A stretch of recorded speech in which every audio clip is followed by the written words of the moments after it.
good morning. It's Monday, January 3rd. It's about 7:45 in the morning. I'm here on this random island on the Manatee River, in the south shore of the Manatee River. And yeah, back here was my home for last night. I slept okay. At about 2 or 3 o'clock in the morning, the wind started picking up and really gusting, which threw a lot of these dead palm fronds and these trees around, and they were dropping, slicing through different stuff, and so that would kind of wake me up, just hearing those crashing on the ground. Also, there was vultures nesting up in these trees, I think, in the middle of the night, because I would randomly hear like huge wings flapping, and it sounded like vultures. So I think they've already flown off so far. But yeah, this morning it's just super gusty, super windy. A cold front is moving in. The temperature is going to continue to drop. Right now I think it's mid-60s, I'm not sure, and it's just going to continue to drop throughout the day, and then it's going to get down in the 40s tonight. So that'll be a nice change, actually, compared to last night. I was sitting in this tent just sweating. It was miserable.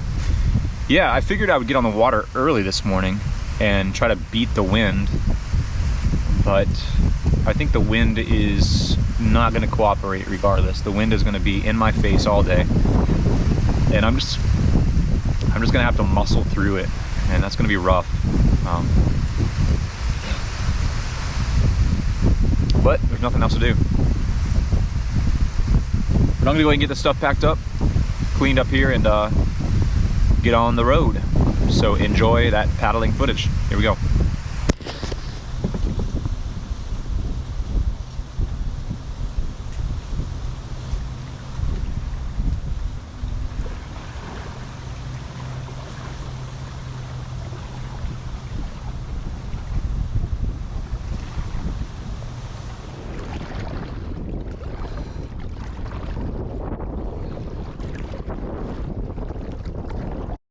Well, it's 8:30, and I'm back on the water here in the Manatee River, heading towards I-75. I can hear I-75 in the distance, but fortunately I found this little sound here that's protected from the wind, because back there it felt like I was in the ocean already. It was like cutting through these waves that were just lapping up into the cockpit and getting me soaking wet. So this feels wonderful right here.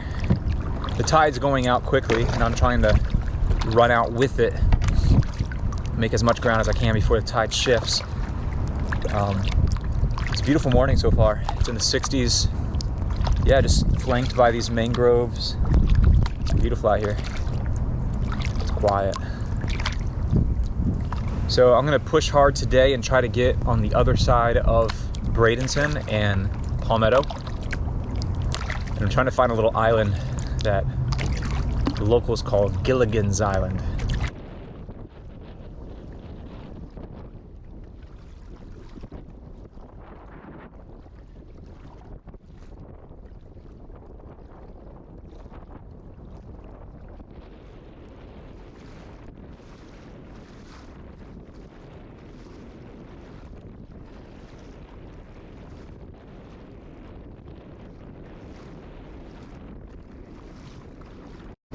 Well, kind of at a dilemma here. I'm approaching I-75, you can see out there in the distance, and this chop is just unbelievable. There's like white caps, and it's just sloshing me around. I physically cannot cross to the other shore. I think it's probably way calmer on the other shore. I just can't get across without sinking this boat. So I don't know what to do. My best hope is maybe the wind will die down. So you can't really understand me in this clip because the wind is just so loud. But what I'm saying is, like, I'm frustrated because I'm so close to I-75, but the wind gusts are reaching like 30 to 35 miles an hour, and it's actually lapping the water up into my boat. So what I'm deciding to do is that I'm going to call it a day. I'm going to go back about a mile and get pulled out at a local boat ramp, and then sit it out until the wind dies down. But you can see the palm trees in the background, how much the wind is blowing here. So that's basically what I'm saying. Just the wind was so loud that I wanted to go ahead and turn it down and dub over this section for you guys. I hate doing this because I feel like I'm kind of like quitting or something, but I guess I'm gonna have to backtrack to a boat ramp and then get put back in that boat ramp tomorrow when the winds have died down. But there is a small craft advisory now.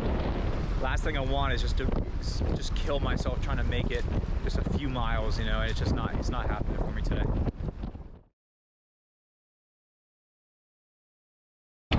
Back on the water. After 2 days sitting out, waiting for the winds to die down, here we are, nice glassy river. Now we're in between Palmetto to my north here and then Bradenton to my south. And we're gonna go into a series of bridges, trying to get out to a place called Gilligan's Island tonight. So just kind of picking up where I left off the other day. The winds, we were experiencing gusts of about 30 miles an hour. And I was trying to paddle into a headwind and the tide was coming in. It was just too much. The chop and the white cap splashing over the boat, just too much. I couldn't do it because of how unstable it was. Tide's going out. I've got another hour or two of low tide pushing me out, so I'm gonna try to make the best of it. So here's the view.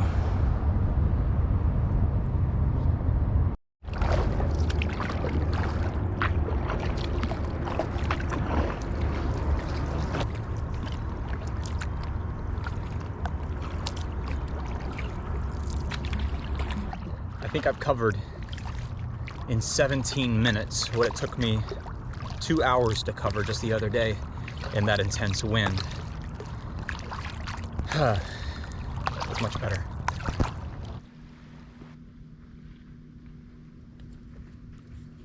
So we made it here to DeSoto Landing, and you see the massive cross here where I think they assume Hernando de Soto landed here in Florida and then went inland to explore Peninsula Florida.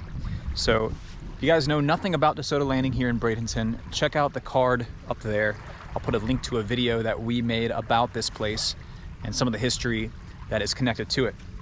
But that's not what this video is all about. We're gonna go ahead and shoot around that point over there, turn west, and head out to our island. So here we go.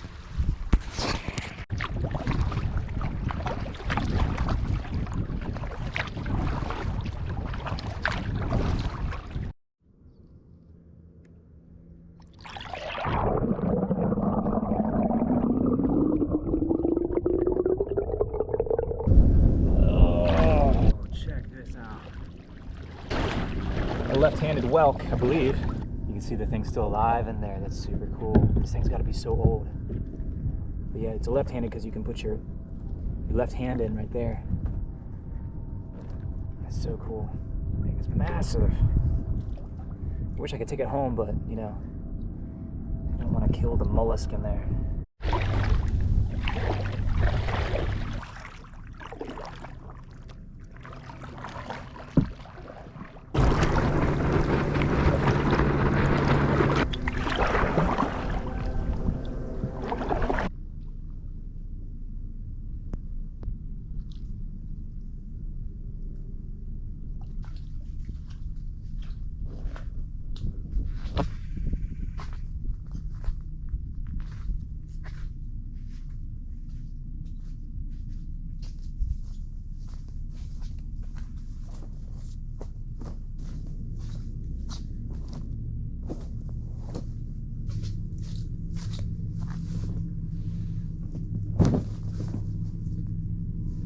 Now that I've got the tent set up and the kayak pulled up in position where I want it, let me go ahead and give you guys a tour of this little island here. Some trails that go through here through the woods, so maybe I'll take you guys on a quick tour. Before I do, here is the view. People pay a lot of money for this view. I don't know if it'll show up on camera, but way out there is the Sunshine Skyway Bridge. You can see it kind of arcing up. That's 275 as it goes over the Tampa Bay. But what's crazy about this bay is you could just about walk clear across this thing until you hit the channel out there. It's very shallow, especially on low tide. But let's have a quick look around here and see what we got. This is someone had a fire not too long ago. Looks like this island gets camped on quite frequently.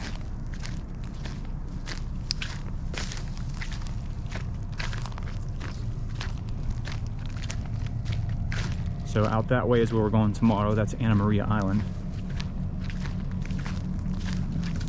but from what I understand, this island is called Gilligan's Island by the locals here. And it's a very appropriate name. If I had to guess, this island is maybe half an acre to 1 acre in size.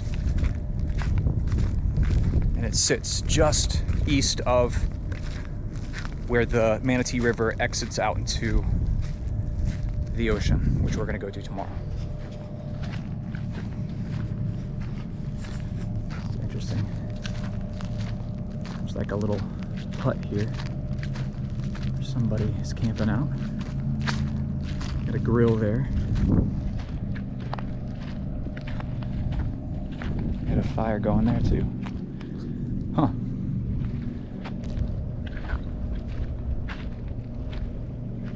A cool little lean-to.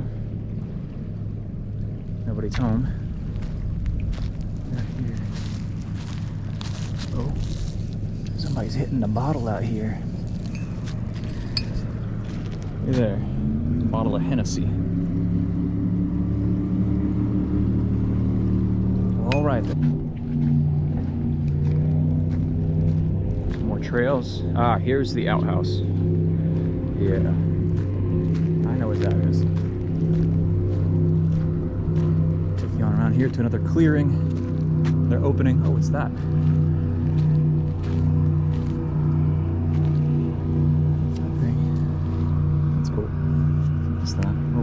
Whoa, and it works. See that? Whoa. Is it finders keepers? What do you guys think? What should I do?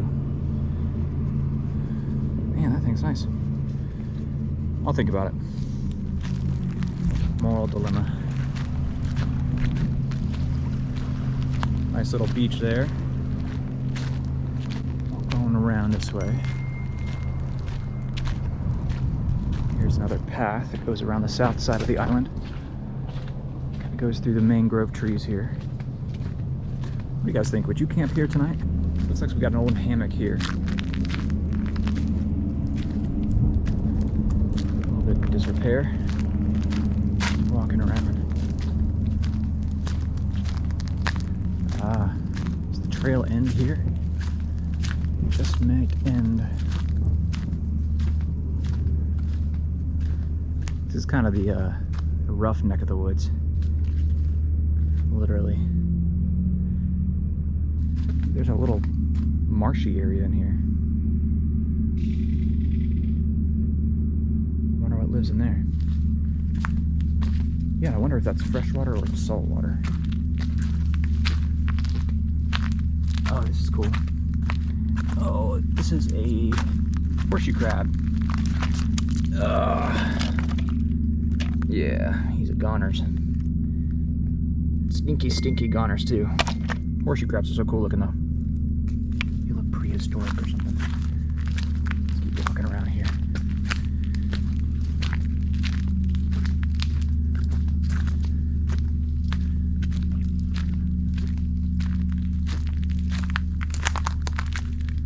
It's kind of the backwater section of the island. Stuff gets washed up on shore, I think, when the tide comes in. Oh, or there's a real hard wind. There's another horseshoe crab. Circumvented this entire island. Yeah, like I said, maybe half an acre to an acre. No signs of animal life.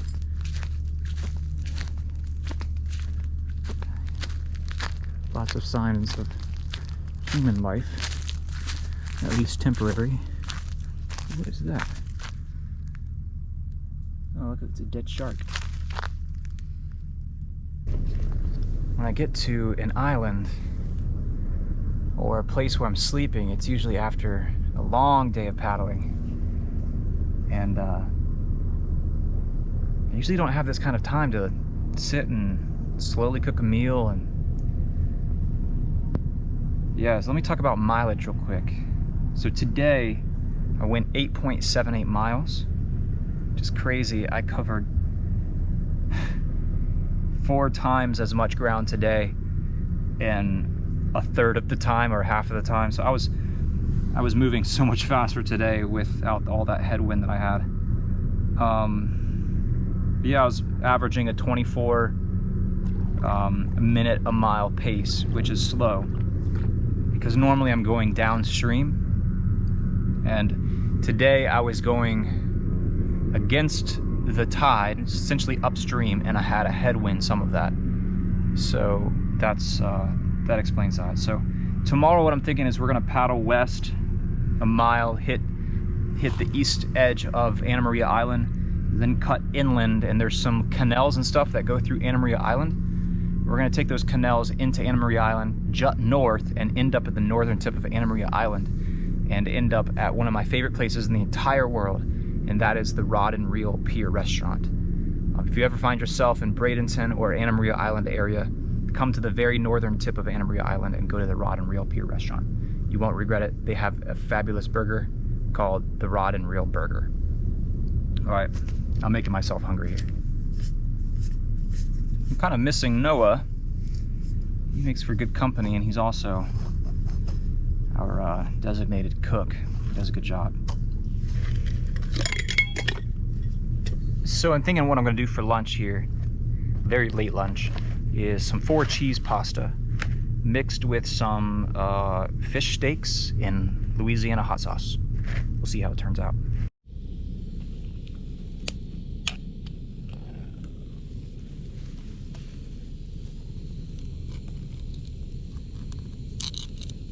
All right, here it goes.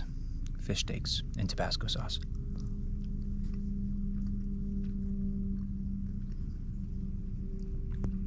Not bad.